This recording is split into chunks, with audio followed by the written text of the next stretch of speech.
যে সমস্ত ছাত্রছাত্রী 2027 উচ্চ মাধ্যমিক পরীক্ষা দেবে, অর্থাৎ এখন তোমরা 3 নম্বর সেমিস্টারে পড়াশোনা করছো, তাদের মধ্যে অনেকেই হয়তো ভেবে ফেলেছে যে বাংলা বিষয়ে এমসিকিউ পরীক্ষা দিয়ে 40 নাম্বারের মধ্যে অনেকটা পরিমাণ নাম্বার তুলে আনা আমাদের পক্ষে খুব একটা অসুবিধা হবে না। কিন্তু আমার মনে হয় ব্যাপারটা সম্পূর্ণ তোমরা ভুল ভেবেছো। কারণ 2026-এ যে পরীক্ষা হয়েছিল 3 নম্বর সেমিস্টারের, তার প্রশ্নপত্র থেকে আমি একটি প্রশ্ন এবং সেই চ্যাপ্টারটির সংক্ষিপ্ত আলোচনা এবং সহজ সরল করে তোমাদের বোঝাবার চেষ্টা করব যে বাংলা বলেই এমসিকিউ থেকে সম্পূর্ণ নাম্বার পেয়ে যাবে অতি সহজে পরিশ্রম না করে, এই ব্যাপারটা কতটা ভুল সেটাকে তোমাদের বোঝাবো এবং বিষয়টি সহজ সরল করে তোমাদের কাছে একটা নতুন চমক নিয়ে আসবো। তাই ভিডিওটি সম্পূর্ণ দেখার চেষ্টা করো। সারদা পাঠশালার তরফ থেকে প্রত্যেক ছাত্রছাত্রীকে জানাই আন্তরিক অভিনন্দন। তাহলে আজকের ভিডিওতে আলোচ্য বিষয় হলো শৈলী বিজ্ঞান বা স্টাইল। ভাষার মাধ্যমে আমরা মনের ভাব প্রকাশ করি, আর এই মনের ভাব প্রকাশ করে দেওয়াটাই কেবলমাত্র ভাষার কাজ নয়। ভাষা কিন্তু ব্যক্তি বিশেষে বা বিভিন্ন স্থানের মানুষের মধ্যে আলাদা আলাদা ভাষা পরিগণ্ডি বা বলবার কায়দা বা বলবার অভিসন্ধি আলাদা আলাদা রকমের হয়। সেই আলাদা বিষয়বস্তু বা নিজস্বতাকেই কিন্তু বলা হয় স্টাইল বা শৈলী। আর এই বিষয় নিয়ে যে আলোচনা করা হয় তাকেই বলা হয় শৈলী বিজ্ঞান। হয়তো এইটুকু কথা শোনবার পর তোমাদের মনে হবে, স্যার আমরা তো কিছুই প্রায় বুঝলাম না। হ্যাঁ, অবশ্যই তোমরা বুঝে যাবে, আর একটু ধৈর্য ধরে কথাগুলোকে শোনো। আশা করি তোমরা এই চ্যাপ্টারটা থেকে যে অসুবিধা এতদিন ভোগ করতে, সে অসুবিধা তোমাদের মধ্যে আর থাকবে না। শৈলী হলো বলা বা লেখবার কৌশল। ধরো 3জন মানুষ একটি মাত্র বাক্যকে 3 রকম করে বলবার চেষ্টা করছে বা বলছে। আমি ভাত খাবো না, একজন বলল। আর একজন বলল আমি ভাত না খাবো। আর একজন বলল ভাত আমি না খাবো। 3জনেই কিন্তু 3জনের মনের ভাব প্রকাশ করতে পেরেছে, কিন্তু 3জনের বলার কৌশল সম্পূর্ণ আলাদা, বলার পদ্ধতি আলাদা। অর্থাৎ বাক্যটাকে যে সাজিয়েছে সেই বাক্যের গঠনটা সম্পূর্ণ নিজেদের মতো করে তারা করেছে, এবং এই বাক্যের গঠন নিজেদের মতো করে করা, শব্দগুলোকে নিজেদের মতো করে খুঁজে এনে সেখানে বসানো, এইগুলো কিন্তু শৈলীর বড় বড় একটা করে উপকরণ। অর্থাৎ তাহলে শৈলী হলো কি না, যে যেমনভাবে লেখে বা যেমনভাবে বলে, অর্থাৎ তার যে নিজের কৌশল, সে একটা বাক্যের মধ্যে কোন শব্দটিকে আগে রাখবে কোনটিকে পরে রাখবে, শুধুমাত্র দেশি শব্দতেই কথা বলবে নাকি বিদেশি বা বাংলা বহির্ভূত যে সমস্ত অঞ্চলে যে শব্দগুলো ব্যবহার করা হয় সেইগুলো ব্যবহার করবে, ছোট ছোট বাক্য গঠন করবে নাকি বড় বড় বাক্য গঠন করবে, তৎসম শব্দ অর্থাৎ সংস্কৃত শব্দ অনেকটা পরিমাণ নিয়ে আসবে নাকি প্রায় গ্রহণ করবেই না, সাধুতে বলবে কি চলিতে বলবে, এই রকম নানান যে গঠন প্রণালী, এগুলোকেই বলা হয় শৈলী। তাহলে বোধহয় তোমরা এতক্ষণে বুঝে গেছো শৈলী বিষয়টি কি।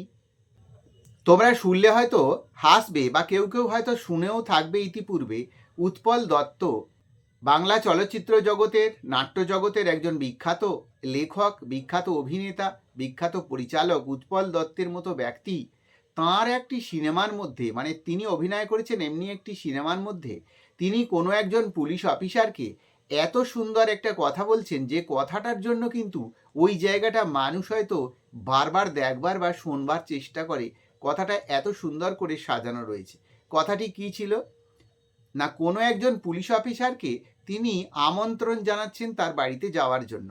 তিনি না বলবার পূর্বেই উৎপল দত্ত মহাশয় বলছেন যে না না না, মাউথের উপরে নো বললে আমি হিয়ার করব না স্যার। তাহলে এই যে সব বাক্যটাকে গঠন করেছে, এই বাক্যটার মধ্যে কয়েকটা ইংরেজি শব্দকে প্রবেশ করা হয়েছে, কয়েকটা বাংলা শব্দকে এখানে রাখা হয়েছে, রেখে একটা যে মাখামাখি অবস্থা বাক্যের মধ্যে, সেইটা কিন্তু সাধারণ মানুষ শুনে হাসে বা শুনে কিছুটা খুশি হয় বা অন্যরকমভাবে একটা আনন্দ পায়।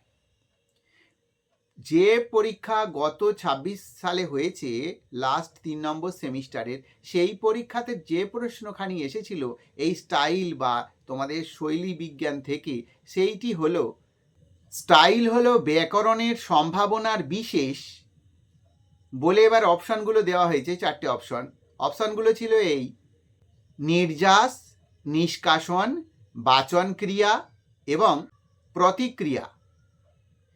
ছাত্রছাত্রীরা যারা সাধারণভাবে বইটিকে পঠন পাঠন করেছে, বিশেষ করে ব্যাপারটিকে বোঝেনি বা বুঝিয়ে দেওয়া তাদের হয়নি, তারা কিন্তু এই প্রশ্নের উত্তর খুঁজে পাওয়া, যদি এক মুখস্থ করে কেউ থাকতে পারে, কারণ একটা পংক্তির মধ্যে, বইয়ের একটা পংক্তির মধ্যে এই কথাটি রয়েছে, মুখস্থ করে যদি গোটা বইটাকে কেউ রাখতে পারে, সে হয়তো নির্দ্বিধায় সেখানে উত্তরটা লিখতে পারবে। বাকি কিন্তু বুঝে না রাখতে পারলে সাধারণভাবে স্মরণে রাখা এটা খুব মুশকিল। তো বোঝার মধ্যে এবার তোমাদের বলি, এতক্ষণ আমি শৈলীবিজ্ঞান নিয়ে যে আলোচনাগুলো করলাম, তাতে করে শেষের যে ওই যে উৎপল দত্ত মহাশয়ের যে বাক্যখানি আমি বললাম, সিনেমার ডায়লগখানি বললাম, ওর মধ্যে নিশ্চয়ই ব্যাকরণের নিয়ম মেনে চলছে না, এটা তোমরা সবাই বুঝেছো। তাহলে আমরা যে 4টে অপশন এখানে ছিল, এই 4টে অপশনের মধ্যে ব্যাকরণের নিষ্কাশন বা ব্যাকরণ বহির্ভূত, অর্থাৎ আমরা যখন শৈলীর মধ্যে প্রবেশ করি, শৈলীগতভাবে কোনো বাক্য আমরা প্রকাশ করি, তখন কিন্তু বেশিরভাগ সময়ই ব্যাকরণ বহির্ভূত হয়। অর্থাৎ আমার কৌশলে আমি বলেছি, ব্যাকরণ সেখানে কতটা মান্য হয়েছে আমি জানি না, আর আমার কৌশলটাই সমাজে সমাদৃতি পেয়েছে বা সমাজের মানুষ গ্রহণ করেছে, সমাজের মানুষ আমার মনের ভাব প্রকাশ বুঝতে পেরেছে, সুতরাং সেটাই চিরকালের জন্য স্থায়ীভাবে থাকতে পারে। তাই এই ক্ষেত্রে আমাদের প্রশ্নের উত্তরটা হওয়া উচিত ছিল যে ব্যাকরণের নিষ্কাশন। এখানে একটা প্রশ্ন আসতেই পারে, শৈলী বিজ্ঞানের নিরিখ হলো প্রয়োগ বিজ্ঞান। কথাটা একেবারে যুক্তিযুক্ত। তোমরা একটু বুঝে দেখো, শৈলী মানে আমি আমার মতো করে বাক্য তৈরি করে আমার মনের ভাব প্রকাশ করতে চাইছি, তাহলে আমার মধ্যে একটা প্রয়োগ, অর্থাৎ আমি নতুন করে প্রয়োগ করছি, আমার বাক্য গঠনের প্রক্রিয়াটা সমাজের মধ্যে প্রয়োগ করছি, তাহলে প্রয়োগ বিজ্ঞান একে বলা যেতেই পারে। যেমন ধরো রবীন্দ্রনাথের রচনা এবং শরৎচন্দ্রের রচনা, দুইজনের রচনার মধ্যে অনেক তফাৎ রয়েছে। শব্দ আনার ক্ষেত্রেই বলো, বাক্য তৈরি করার ক্ষেত্রেই বলো, ভাব প্রকাশের ক্ষেত্রেই বলো, ইত্যাদি ইত্যাদি ক্ষেত্রে যারা কিন্তু সাহিত্য অত্যন্ত পঠন পাঠন করে, তাদেরকে যদি সাহিত্যের মধ্যে থেকে একটা পংক্তি তুলে বলা হয় এটা কার রচনা, তারা কিন্তু অনায়াসে সেটাকে অনুভব করতে পারবে, কারণ প্রত্যেক সাহিত্যিকেরই একটা নিজস্ব স্টাইল বা শৈলী ভাব রয়েছে, সেই ভাবটাকে অনেকে চিনতে পারে, সুতরাং তার মধ্যে যে রয়েছে এ কথাটা তো আমাদের মান্য করতেই হবে। আবার দেখবে ওই পাঠ্যের মধ্যে বলা রয়েছে শৈলীকে সাধারণত 2 ভাগে বিভক্ত করা যায়। এক হলো মূল্যায়ন ভিত্তিক বা ইভ্যালুয়েটিভ। এইটির অর্থ কি না, কে কোন বৈশিষ্ট্য ব্যবহার করে, অর্থাৎ সে কেমন শব্দ ব্যবহার করে, সে কেমন ব্যাকরণকে মান্য দেয়, সে কেমন সমাসজাতীয় শব্দকে আনয়ন করে, সে কেমনভাবে বাক্য গঠন করে, ইত্যাদি হচ্ছে মূল্যায়ন ভিত্তিক। আরেকটি বিভাগ হলো বর্ণনামূলক বা ডেসক্রিপটিভ।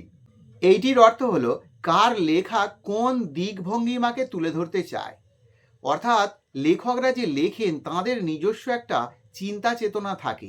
কেউ বা ভৌতিকতার দিকে বেশি গুরুত্ব দেন, কেউ অলৌকিকতার দিকে গুরুত্ব দেন, কেউ বা বাস্তব জীবনাচরণের দিকে গুরুত্ব দেন, অনেক সময় কেউ বা গোয়েন্দা কাহিনী বা গোয়েন্দা ভাবনা চিন্তা বা প্রত্যেকটা জিনিসের মধ্যে মানে লেখালেখির মধ্যে একটা নিখুঁত ভাবনা চিন্তা বা বিজ্ঞানসম্মত আচার আচরণ ইত্যাদি ইত্যাদি, এক একজন এক একটা ভাবনার উপরে বেস করে তাঁর লেখালেখিকে চিরকাল বজায় রাখেন, সেইটি কিন্তু তাঁর শৈলীর একটা অধ্যায়। যেমন তোমরা তেলেনাপোতা আবিষ্কার অনেকেই পড়েছো, তো তেলেনাপোতা আবিষ্কার গল্পটা পড়তে গিয়ে দেখবে প্রেমেন্দ্র মিত্র রচিত গল্প, সেই গল্পখানির মধ্যে অনেক অনেক এমন বাক্য আছে যে বাক্যগুলোকে দেখলে আমাদের গল্পের বাক্য বলে মনে হয় না, যেন মনে হয় কাব্যিক একটা ভাবভাবনা রয়েছে। অর্থাৎ একটা সাধারণ জিনিসকে এত ঘুরিয়ে পেঁচিয়ে বা এমন একটা কৌশলে, এমন একটা সৌন্দর্য দিয়ে ওখানে গল্পকার রচনা করেছেন যে সেইটি বেশ একটা উন্নতির স্তরে মান পায়। সেইটি প্রেমেন্দ্র মিত্রের রচনার শৈলীর একটা বৈশিষ্ট্য আমরা বলতে পারি। এবার আলোচনা করব শৈলী বিজ্ঞানের টুল বা প্রকরণ নিয়ে। এর মধ্যে প্রথমে যেটি রয়েছে সেটি হলো ফোরগ্রাউন্ডিং বা প্রমুখন।